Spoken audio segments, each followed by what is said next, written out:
வணக்கம் நண்பர்களே. இன்னைக்கு நிஃப்டியோட லெவல் என்ன, நிஃப்டி மார்க்கெட்டில் எப்படி நடந்திருக்குன்றத பார்ப்போம். லாஸ்ட் வீடியோவில் நம்ம டிஸ்கஸ் பண்ண மாதிரி இந்த 24,000 உடைக்கிறதுக்கு ஒரு ஸ்ட்ரகிள் வரும், அங்கே ஒரு லிட்டர்லி ஒரு ப்ராஃபிட் புக்கிங் வரும்னோம். இன்றைக்கி ஒரு 10 புள்ளிகள் மட்டுமே சரிவு. இது வந்து மேஜராக நம்ம எப்படி புரிஞ்சுக்கலான்னு பார்த்தீங்கன்னா, ஆப்ஷன் எக்ஸ்பைரி டே வால்டிலிட்டி அப்படின்றது தான் சொல்லணும். இன்றைக்கி ஃபுல்லாக சைட்வேஸ் போட்டு ஆப்ஷன் பையர்ஸை ப்ரீமியமாக மெல்ட் பண்ணி விட்டாங்க. ஓகே, அடுத்தது வந்து பேங்க் நிஃப்டி வந்து இன்றைக்கி ஒரு 331 புள்ளிகள் சரிவு. பேங்க் நிஃப்டியை நம்ம குரூஷியல் லெவலாக வாட்ச் பண்ணி பார்க்கணும்.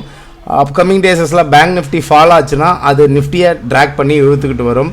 இதில் முக்கியமாக இன்றைக்கி பார்த்திங்கன்னா 4 ஸ்டாக் மட்டும் தான் அட்வான்சஸில், 10 ஸ்டாக் வந்து டிக்ளைனில் இருந்திருக்கு. இது வந்து ஒரு நெகட்டிவ் சென்டிமெண்ட்டை க்ரியேட் பண்ணுது. அண்ட் தென் FMCG ஸ்டாக்ஸில் இன்றைக்கி நல்ல ஒரு ப்ராஃபிட் புக்கிங். இதுக்கு எல்லாத்துக்குமே பார்த்திங்கன்னா result impact. Hindustan Unilever, Avenue super market, Godfrey Phillips, Varun beverages எல்லாமே பாரபட்சம் இல்லாமல் வெளுன்னு வெளுத்து விட்டுருக்காங்க. இது வந்து பயம் கொள்ள வேண்டிய நேரம் இல்லை. என்ன சொல்லலாம், FMCG பங்குகளுக்கு இது ஒரு போராத நேரம். இது ஏன் போராத நேரம்னா, செங்கடல் பகுதியில் நடக்கக்கூடிய போர் பதட்டம், க்ரூட் ஆயிலோடைய ப்ரைஸ் வந்து இம்பேக்ட்டு. இது டைரெக்டாக எங்கே காட்டுதுன்னு பார்த்தீங்கன்னா, இவங்களுடைய மார்ஜின் அடி வாங்குது. ரெவென்யூவில் ஒரு பெரிய அளவுக்கு க்ரோத் ஆகிற மாதிரி, ரெவென்யூ செல் பண்ணாலும் அவங்களுக்கு ப்ராஃபிட் மார்ஜின்றது டிக்ளைண்ட் ஆகுது. ஸோ இந்த இம்பேக்ட் ஷார்ட் டேர்மில் ரெடியூஸ் ஆகும். Don't panic. இது வந்து வாய்ப்புகளாக கருதி FMCG பங்குகளை இன்வெஸ்ட் பண்ணலாம். வேல்யூவேஷன் வைஸில் கரெக்ஷன் ஆகிறது நல்லது, நல்லது அப்படின்றது தான் நான் சொல்லுவேன். இதுக்கு வந்து பெஸ்ட் எக்ஸாம்பிள் வந்து இன்றைக்கி மார்க்கெட்டை தூக்கி நிற்க வச்ச தூண் எதுன்னு பார்த்தீங்கன்னா ஐடி செக்டாரை எத்தனை பேர் எப்படி கிண்டல் பண்ணாங்க, எவ்வளோ முறை சொன்னோம் இது ஓவர் சோல்டுன்ட்டு. இன்றைக்கி ஒரு ஸ்டாக் கூட டிக்ளைனில் கிடையாது. 10 ஸ்டாக்குமே அட்வான்சஸில். அதுலேயும் நம்ம TCSஐ வந்து இன்றைக்கி தூக்கி நிற்க வச்சுருக்குது. நல்ல ஒரு இம்பேக்டை கொடுத்துருக்கு. இந்த ஸ்டாக்லாம் நம்ம எங்கே சொன்னோம், இது மாதிரி போராத நேரத்தில் மார்க்கெட் சரிவில் சொன்னோம். எப்போவுமே வேல்யூ இன்வெஸ்டிங்கிறது பை பண்ண வேண்டிய இடம் வந்து மற்றவங்க பேனிக்கில் எக்ஸிட் ஆகும்போது நம்ம அக்குமுலேட் பண்ணோம். ஸோ FMCG இது ஒரு ஆப்பர்ச்சுனிட்டி க்ரியேட் பண்ணும். பொறுமையாக இருங்க, பார்த்துக்கலாம். ஓகேவா? நம்ம சொன்ன கோத்ஃபெரி ஃபிலிப்ஸையும் இன்றைக்கி வச்சு வெளுதான் வெளுத்தாங்க. அதுக்குன்னுட்டு பயந்துட போகிறோமா? டோன்ட் பேனிக் ஆகி எக்ஸிட் பண்ணாதீங்க, அவசரப்படாதீங்க, நியூஸை கண்டு ட்ரேட் பண்ணாதீங்க, இன்வெஸ்ட் பண்ணாதீங்க. டெக்னிக்கல் வைஸில் எந்த இடத்துல ஒரு பாட்டம் அவுட் ஆகுதுன்றதை கிளியராக ஃபைண்ட் அவுட் பண்ணி இன்வெஸ்ட் பண்ணுங்கள். Tata consultancy service 7th July நம்ம ஃபேஸ்புக் பேஜில் போட்டோம். இதில் எத்தனை பேர் கிண்டல் அடித்தாங்க. இதில் ஒரு நண்பர் வந்து என்னது நவதிராவிடர் புத்தக சங்கம், இந்த ஈர வெங்காயம்லாம் எனக்கு தேவையில்ல சாரே, FISDIS அடுத்து வாங்குவானா விற்பானா, மார்க்கெட் ட்ரெண்டில் போகுமா சொல்லுங்கள் அப்படின்னு கேட்குறாரு. அன்றைக்கி கேட்டார். அப்போது இந்த ஈர வெங்காயம் இன்றைக்கி காஞ்ச வெங்காயமாக ஆகிப்போச்சு. ஒரு இடத்துல பேசும்போது நம்ம கொஞ்சம் நாவடக்கம்ன்றது இருக்கணும். இதில் நவதிராவிடர் புத்தக சங்கம் என்னத்தை சொல்கிறதுன்னு தெரியல. இப்படி இது மாதிரி புறம் பேசுபவர்கள் இருந்துக்கிட்டே தான் இருப்பாங்க. நம்ம அதை வந்து டோன்ட் கேர், ஜஸ்ட் லைக் தட்டுன்னு ஸ்கிப் பண்ணிட்டு போனோம். இப்போது மார்க்கெட்டில் இன்றைக்கி TCS என்னாச்சு, அன்றைக்கி வந்து வாய் பேசினவங்களாம் இருந்தாங்களா, கிளியராக வந்து ஒரு சார்ட் போட்டு over sold, RSI over sold, ஒரு எக்ஸாக்ட் பாட்டம் அவுட் ஆகுது. இங்கேருந்து ஒரு புல் பேக் ரேலி வந்தால் கூட 2566 ரூபாய்க்கு புல் பேக் ஆகணும். இன்றைக்கி மார்க்கெட் என்னாச்சு, ஐடி ஸ்டாக் எல்லாமே பிச்சுக்குன்னு மேலே வந்தது. இன்றைக்கி TCS தான் மார்க்கெட் லீடர், தூக்கி நிற்க வச்ச தூண். ஹெவி வெயிட்டேஜ் ஸ்டாக்கு சும்மா எத்தனை சதவீதம்னா 4.46% தூக்கி வச்சுருக்கு. அப்போ மார்க்கெட்டை பேலன்ஸ் பண்ணது இன்றைக்கி ஐடி செக்டார். அதில் கோஃபோர்ஜ் எக்ஸ்ட்ரீம் வேறு மாதிரி ஒரு பர்ஃபார்மன்ஸ் 10.16%, எம்பாசிஸ் 3.67%, விப்ரோ 1.41%. வெயிட்டேஜுக்கு ஏற்ற மாதிரி எல்லா ஸ்டாக்கையும் ஏற்றி நிற்க வச்சுட்டாங்க. இப்போ போயிட்டு மக்கள் என்ன பண்ணுவாங்க, ஏறுதுன்ட்டு ஓடி போய் வாங்க போகிறாங்க. அங்கேருந்து லிட்டர்லி ஒரு ப்ராஃபிட் புக்கிங் வரும்போது இறங்குதுன்ட்டு செல் பண்ணுவாங்க. ஸோ ஒரு ஸ்டாக் நல்ல ஓவர் சோல்டு ஆச்சுன்னா அது ஒரு இன்வெஸ்டிங் க்ரைட்டீரியா. இப்போ விழுந்தது கூட நான் ட்ரெண்ட் ரிவர்சல்னிட்டு கன்ஃபார்ம் பண்ணி சொல்ல மாட்டேன். இந்த ஏற்றத்தை வந்து ட்ரெண்ட் ரிவர்சல்ன்றதை கன்சிடர் பண்ண மாட்டேன்.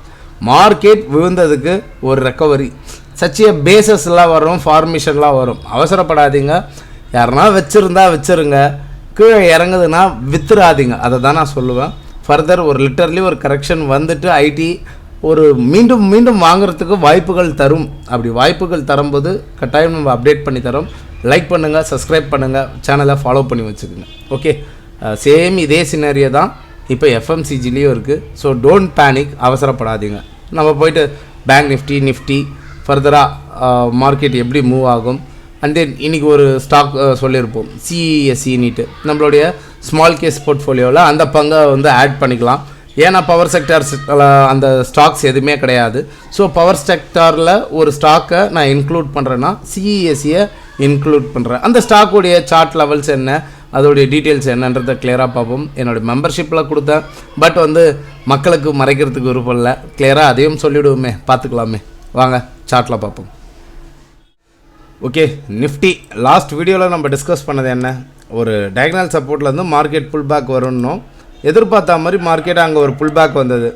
ஒரு இமிடியேட் ரெசிஸ்டன்ஸாக இருக்கக்கூடிய ஜோன் ப்ரீவியஸ் இந்த பேரிஷ் கேண்டலுக்கு மேலே மார்க்கெட் உடைக்காத ஒரு காலம் ஸ்ட்ரகிள் வரணும். எக்ஸாக்டாக அந்த இடத்துல ஸ்ட்ரகிள் தான். இப்போது மார்க்கெட் இந்த இடத்துலேருந்து ஃபால் வருதுன்னா, அதாவது இந்த intraday candle previous intraday candle இருக்கு இல்லையா, அது வரைக்கும் நம்ம வந்து கன்ஃபர்மேஷனாக வச்சுக்கணும்.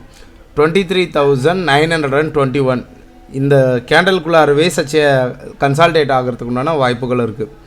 எனி வீக்னஸ் பிலோ 23,920க்கு கீழே ஓப்பன் ஆச்சுன்னா மார்க்கெட் வந்து ஒரு 160 பாயிண்ட்ஸ் வந்து ஒரு டவுன் சைட் டார்கெட்டே எதிர்பார்க்கலாம். அது இன்னமும் கூட ஒரு ஹண்டிங் மாதிரி எடுத்துக்கு வந்தாங்கன்னா ஒரு 220 புள்ளிகள் சரிவதற்கு வாய்ப்புகள் உண்டு. ஃபர்தராக மார்க்கெட் இந்த ரெசிஸ்டன்ஸை உடைக்காதவர்களால் இங்கே வந்து ஸ்ட்ரகிள் தான் வரும். ஏன்னா இமிடியேட் ரெசிஸ்டன்ஸ் செல் ஆன் ரைஸ்க்கு இது தான் வந்துட்டுருக்கு. அப்படியே போனால் கூட ஹண்டிங் இந்த கேண்டலோடைய ஹை அதுக்கு மேலெல்லாம் உடச்சி கன்ஃபார்ம் பண்ணால் தான் மார்க்கெட் புல்லிஷ் பயாஸ்க்கு திரும்பும். அதுவும் அந்த 24,600 உடைக்காதவர்களை it's not a bull rally. இப்போ இந்த கேப் ஃபில்லிங் ப்ராசஸை இந்த வாரம் வந்து முடிக்கிறதுக்குண்டான வாய்ப்புகள் இருக்குது.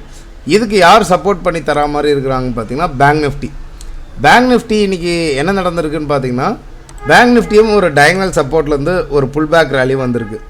அந்த புல் பேக் ரேலி எக்ஸாக்டாக நிஃப்டிக்கு இப்போ சொன்ன மாதிரியே அந்த பேரிஷ் கேண்டல்லே தான் நின்றுட்டுருக்கு. நிஃப்டியும் பேங்க் நிஃப்டியும் சேர்ந்து விழும்போது தான் அங்கே ப்ரீமியம் நல்லா நம்மளுக்கு ஷூட்டப் ஆகி வரும். அப்போ தான் நம்ம ஒரு கால் ஆப்ஷனோ ஒரு புட் ஆப்ஷனோ எடுக்க முடியும், either down side or up side. இப்போது பேங்க் நிஃப்டி ஒரு neutral type of candle doji கொடுத்துட்டு அடுத்த கேண்டில் வந்து ஒரு பேரிஷ் சிக்னலில் தான் முடிச்சிருக்கிறாங்க. இன்றைக்கி நெகட்டிவ் க்ளோஸ் தான். எனி வீக்னஸ் பிலோ நாளைக்கு இந்த கேண்டலுக்கு கீழே, அதாவது இந்த இன்ட்ராடே கேண்டலுக்கு கீழே லோக்கு கீழே மார்க்கெட் சஸ்டெயின் ஆச்சுன்னா பேங்க் நிஃப்டியில் டிராஸ்டிக்கான ஒரு ஃபால் வரும். ஒரு 518 புள்ளிகள் விழும். இது வந்து நிஃப்டியை ட்ராக் பண்ணி இழுத்துக்கிட்டு வரும்.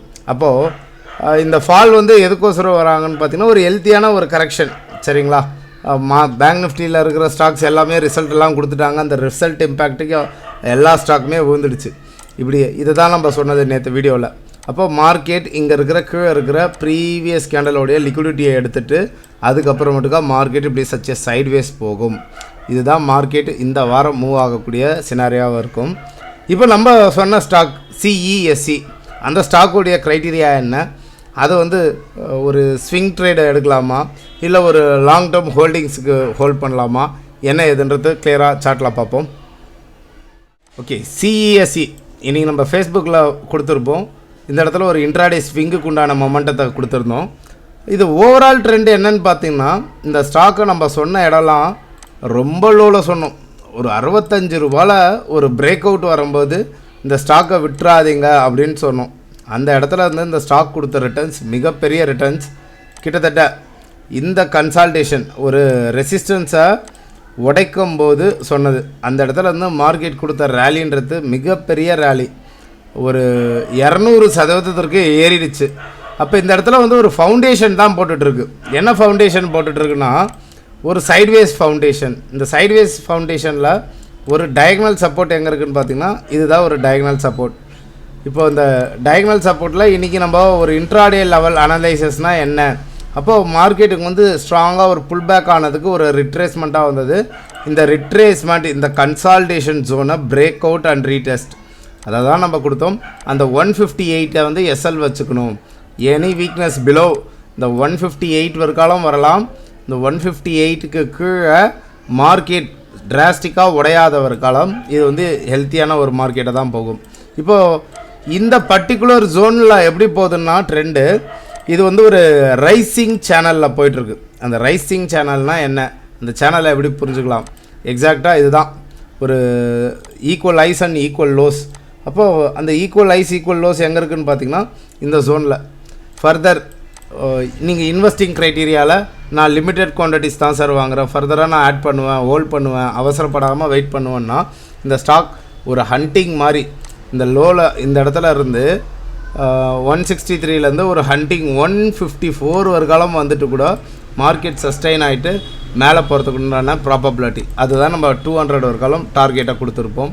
அதாவது பார்க்கணும் இந்த ட்ரெண்ட் லைனாக உடைக்கா அப்கமிங் டேஸஸில் இந்த ட்ரெண்டை உடைச்சதுன்னா மார்க்கெட் ஒரு ஹியூஜ் ரேலியை கொடுக்கறதுக்கு உண்டான வாய்ப்புகள் இருக்குது. வாட்ச் லிஸ்ட்டில் ஆட் பண்ணி வாட்ச் பண்ணுங்கள். ஃபர்தராக நம்ம சொல்லிட்டோம்னு டேரெக்டாக போய் பை பண்ணாதீங்க. Always learn and then earn. நான் செபி ரிஜிஸ்டர்ட் அட்வைசர் கிடையாது, இது ஒரு எஜுகேஷ்னல் பர்பஸ்க்கு தான். நீங்கள் இன்வெஸ்ட் பண்ணணும்னு நினச்சிங்கன்னா உங்களுடைய ரிஜிஸ்டர்ட் அட்வைசரை கேட்டு இன்வெஸ்ட் பண்ணுங்கள், பிளைண்டாக மார்க்கெட்டில் இன்வெஸ்ட் பண்ணாதீங்க.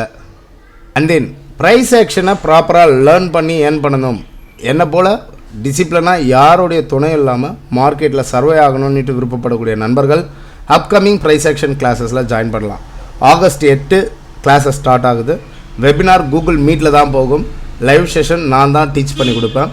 கிளாஸஸ்க்கு உண்டான கொயரிஸ் எதாவது இருந்தால் 8608265058 இதுக்கு டெக்ஸ்ட் பண்ணுங்கள். அண்ட் தென் கிளாஸஸ்க்கு உண்டான ஃபீ 4K every Saturday and Sunday 7 PM to 9 PM. இதுதான் கிளாஸஸோடைய டீட்டெயில்ஸ். கிளாஸஸில் ஜாயின் பண்ணணுன்ட்டு விருப்பப்படக்கூடிய நண்பர்கள் டிஸ்கிரிப்ஷனில் லிங்க் இருக்குது. லிங்க்கை தொட்டிங்கன்னா இன்டர்ஃபேஸ் இப்படி தான் இருக்கும். உங்கள் name, contact number, email ID and then amount பேன்றதை கொடுத்தீங்கன்னா நேராக உங்களுடைய டிரான்சாக்ஷன் ஐடியான ஜிபேஆர் ஃபோன்பேக்கு போய்டும். அங்கே போய்ட்டு பே பண்ணிவிட்டு என்னுடைய வாட்ஸ்அப் நம்பருக்கு ஸ்க்ரீன்ஷாட்டை ஷேர் பண்ணுங்கள். 8608265058 இதுதான் என்னுடைய வாட்ஸ்அப் நம்பர்.